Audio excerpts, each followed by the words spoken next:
Good morning, Digit fam. Adam Dowd here with a little programming announcement. Tomorrow is Good Friday for all the good little Christian boys and girls out there, and in Europe, apparently this is kind of a thing, so there will not be a Digit Daily newsletter tomorrow. But you may remember we talked about Verizon rolling out its 5G network here in Chicago, so I spoke with the Verizon folks, and I'll be heading downtown to try out all the 5Gs in person. And I'll be recording my progress along the way until I mash it all up into a podcast for you when I'm done. What I do know is that a podcast won't come out at 1 o'clock Eastern time like normal, but it should come out sometime during the afternoon, and it'll be there all weekend for your listening enjoyment. We're finally going to find out if the hype is worth it. Will I be blown away? We'll find out tomorrow. But for today, it is April 18th, 2019, and this is your Digit Daily. Well, at least nothing caught on fire. And yes, I had to go there right out of the gate. Samsung's great experiment of the Galaxy Fold is quickly turning into something of a PR nightmare. You might remember, though it was such a long time ago, I'm kidding, it was only Monday, that some members of the press were invited to start going hands-on with the Samsung Galaxy Fold. Review units were handed out, and tech journals spread far and wide, recounting the amazing Galaxy Fold and how it was the future of smartphones. For about 2 days. Yesterday, and it's worth repeating that this was 2 days after people first put hands on the phones, the Fold started to fail. A number of tech journalists and personalities reported that their folding screens had started to fail. We've had 4 incidents of late, and you might be thinking, well, it's only 4. Yeah, but there's 2 problems with that logic. First, it's 4 phones out of a few dozen that have been distributed. Let's say 50 review units went out. That means there's an 8% failure rate. That's not good. And even among those 4, we've seen 3 distinct and different issues.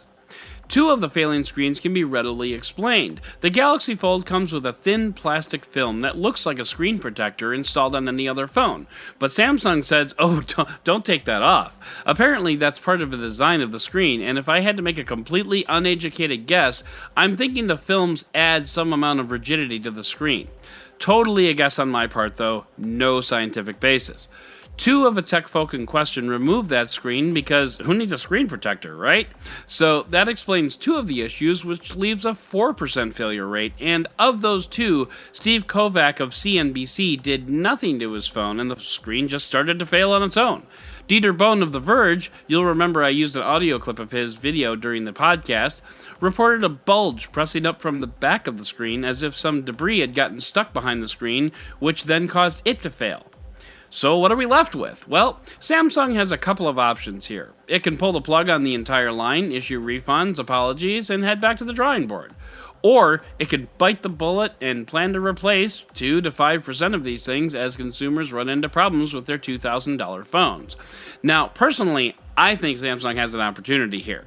If it simply says damn the torpedoes and full speed ahead with this thing, then yes, there will be occasional issues. But if Samsung acts swiftly and decisively and basically has a no questions asked replacement policy, then it can brand itself as a true pioneer in this space and tell other OEMs, this is how we do.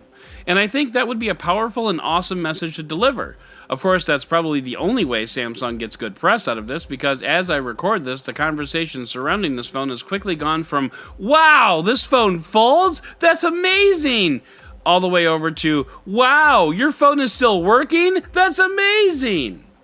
We'll leave it up to Samsung to decide how it wants to proceed, and speaking of proceeding, let's proceed into the roundup! OnePlus's founder tweeted a teaser about the upcoming OnePlus 7 and really emphasized the word smooth. From that, we can infer that either he's referring to the rumored 90Hz refresh rate on the display, or the fact that it spent time under a belt sander. I mean, it could go either way, so we'll just have to wait and see. The Surface Hub 2S is an interactive whiteboard that, despite its 50-inch size, Microsoft is calling portable, based on the fact that it has an optional wheeled stand and can switch to battery power. That's a pretty loose definition of portable, and let's not forget the fact that it costs $9,000 or 4.5 Galaxy Folds, but it does have a screen that works, so there's that. And for the record, this is the kind of stuff Samsung is going to have to put up with if it follows my full speed ahead suggestion I made before. Alexandria Ocasio-Cortez, also known as AOC, an increasingly popular representative from New York City, has quit Facebook, citing concerns of digital well-being and screen time. It's somewhat ironic, though, because Facebook was her primary digital organizational tool for her campaign. You know, like the Russians, but with slightly different focus. What effect this will have on AOC's campaigns going forward should be interesting to see, and if I'm an opponent of hers, I'm taking notes for the debates. If you like Assassin's Creed, or if you want to see a digital recreation of the Notre Dame Cathedral, or both, you have 1 week to get a free copy of Assassin's Creed Unity, which is set in 18th century Paris. Ubisoft wants to give people the opportunity to see the cathedral in all its glory, even if it's just a digital recreation, and you have to kill people to get there. Seems counterintuitive, but hey, free game, am I right? And finally, I don't mind saying that I'm a math geek and also a proponent of performing stupid experiments, and this final story covers both. The brain behind the blog, Possibly Wrong, used an equation to figure out that it would take between 400 to 500 packets of Skittles before a duplicate pack was found.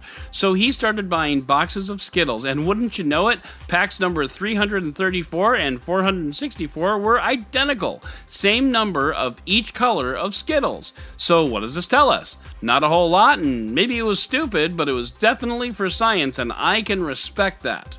So that is going to do it for today's Digit Daily. If you'd like to learn more about any of these stories, check out the links in the show notes and subscribe to our daily newsletter on Digit.com. And if you like what you heard, subscribe and leave a review. And don't forget to tell your friends about DigitDailyPod.com. Once again, I'm Adam Dow, Dead Technology on Twitter, and we'll talk again tomorrow.